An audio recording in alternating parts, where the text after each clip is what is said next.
All right, I'm going to do some of that. Okay.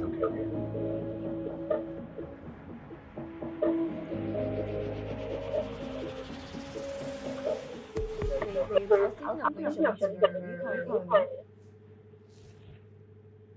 Shop. Yes. Tomorrow. Do you shop with me?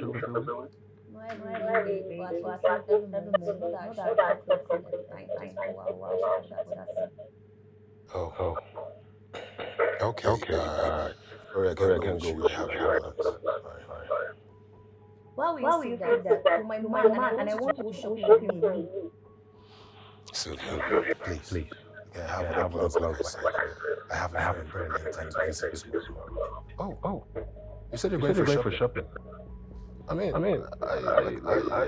intend to take this friend of mine to shopping, and we're going for shopping as well. We can go together while I'm buying a few things and buy very good ones for you. What do you think? Why you say things? And which friend is it? Sorry, I forgot to tell you. So there's blind date. Yeah, we just magically became friends because she's cool. Unfortunately, she comes from Poland, and she doesn't have much. I feel like I should do something for her. I just want to take her to shopping and get some few things for her. Since we're going for shopping as well, come along, buy what I want. Collins, you want to take me shopping with a blind girl? Is something wrong with your head? You want to take me shopping with another girl? Come on, Collins. Sylvia, come on. Why are you sounding like this? You're my girlfriend. She's just a friend. Okay? Is there a crime doing? Thank you, dear. How dare you? What the How hell? dare you serve me a dirty glass cup? Are you stupid? Take this thing out of me. Get out. Rubbish. Nonsense. Stupid. Sylvia, what is wrong with you? Why would you do that? What is the meaning of that? Serve me a glass that's dirty. She served you with a dirty glass cup and so what? Huh? Is there enough reason for you to spill the drink on her? Why do you always do this, Collins? Why do you always support everyone except for me? A common man, you're supporting her right now. What is your problem? Why do you always do this? Huh? You have problem with everybody. Really? What did she do? You're just too rude, disrespectful. She just brought you juice. And all you could do was spill the juice on her. Why? Now I see I am more welcome in this house. A house where is big, valued more than me. I thought you thought you rubbish. Sylvia, come back here! Come back here! Sylvia!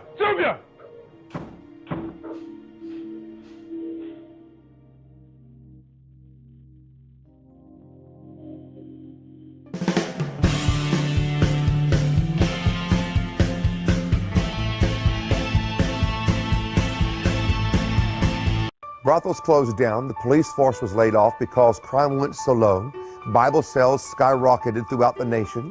This is the story of the Welsh Revival and its leader, Evan Roberts. I'm Robert Sladen, and this is God's Generals.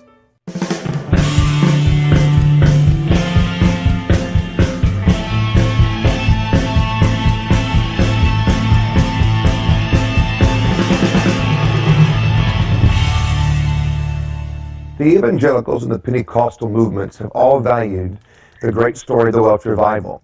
It is one of the most exciting revivals that I have read about and studied in all of my years of reading all the great leaders in the revival movements. And that's what we're going to talk about today, is how God chose a young man named Evan Roberts. He was in his 20s when God chose him. So you don't have to be a doctor of theology or have all the experience to come from the right type of family.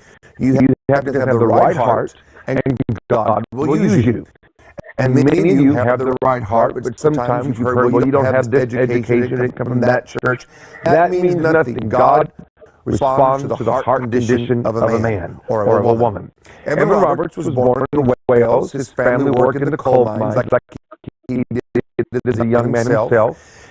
He was known as going to the coal mines. Back in those days, there was no child labor law, so children and teenagers worked like adult men. And so he would go down into the mines, and he would read the scriptures, and during the lunchtime, he'd read his scriptures, and he'd make a little place in the wall of the mine, and left his Bible in there sometimes. Well, one time there was an explosion, and the explosion burnt the pages of his Bible and became the famous Scourge Bible that he would use throughout his life and throughout the revival that was to come. So Evan Roberts, to look at his life, is very interesting.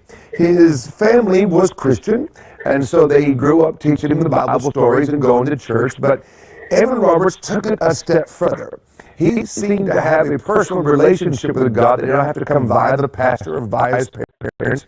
He had it one for himself. And it was so intense at times people would notice him walking down the road, some were going to the store, and he would just stop on the side of the road and he would just talk to himself, like he was talking to the air. And folks walking by or in horse and buggy or some of the early cars, but many horse and buggy, they would look at this young man, talking to himself, and they thought there was something wrong with him. So he was taken to a special doctor to find out if there was.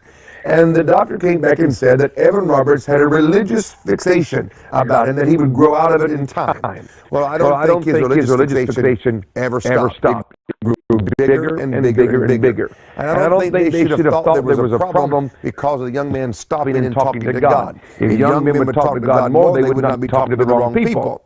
So Evan Roberts is also a young man that influenced his friends. And I think when you study the life of him, especially his early years, his friendships are important to consider.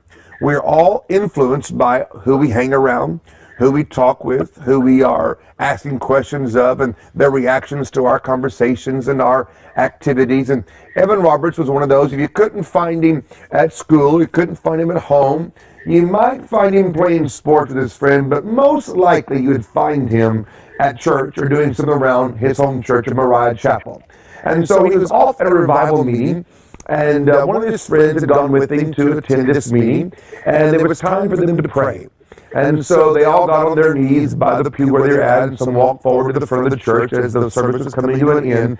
In those days, people were invited to come to the altar and pray, and that's how they would end the service. In our days, we usually sing with a happy song, and we lead with a shout, and we lead the service. In those days, they actually prayed the end of the service.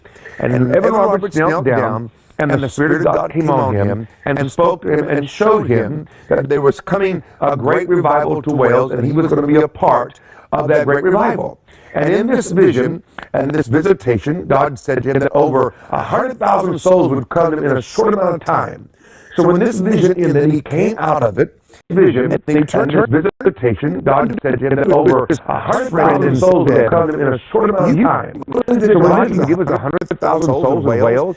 And his friend said, yes. Now, to me, I'm so glad he had a friend that went, what would your friend say? Would your friend say, I don't think this is why this cannot be in the scriptures about Jesus. When the king was going to kill all the wise men because they couldn't interpret his dream, and Daniel said, give me some time. He leaves the king's throne room and goes to his friends and says, we've got to pray. And all of them get together and pray and get an answer. Thank God that we can have those kind of friends, and Evan Roberts did too. He goes